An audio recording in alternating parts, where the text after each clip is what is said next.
Question है 3 का तीसरा नंबर है, यदि a, b, c समांतर श्रेणी में हो तो सिद्ध कीजिए कि a plus k, b plus के, c प्लस के समांतर श्रेणी में होंगे।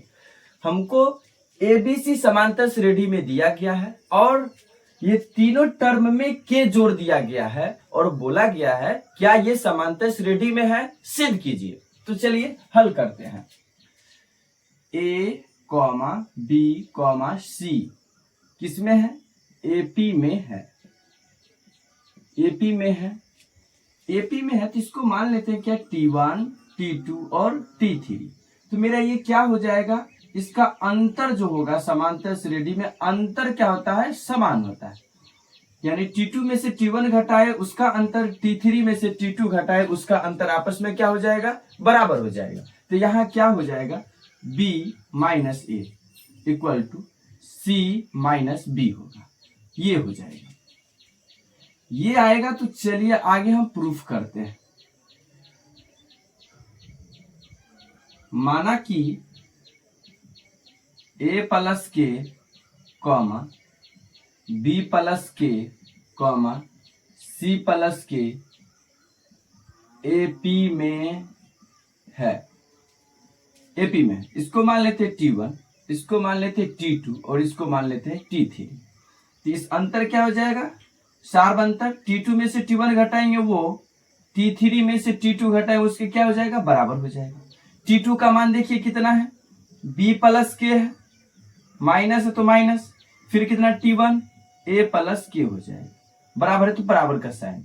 T3 का मान C प्लस के माइनस T2 का मान B प्लस के। चलिए इसको सॉल्व करते हैं, ध्यान देना।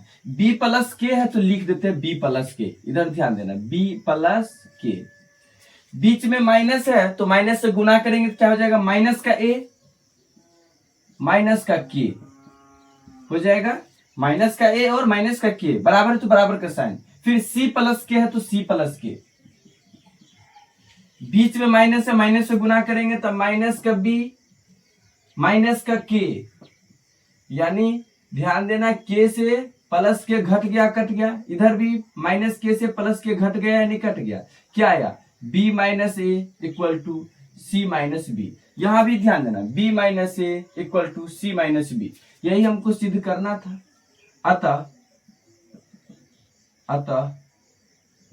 दोनों पद समांतर श्रेणी में है, प्रूव्ड। इतना काम करना था, वेरी सिंपल है। पहला जो हमको बोला गया AP में है तो AP का कंडीशन में लाए तो यहाँ B minus A equal to C minus B आया। फिर से हमने माना कि A plus k, B plus k और C प्लस के AP में है, फिर उसका हम अंतर किए तो पहले वाले पद के बराबर में दूसरे वाला पद भी आ गया, तो दोनों पद समांतर श्रेणी में है, इसलिए हमको बोला गया था सिद्ध करने, तो ये क्या हो गया, प्रूव्ड हो गया।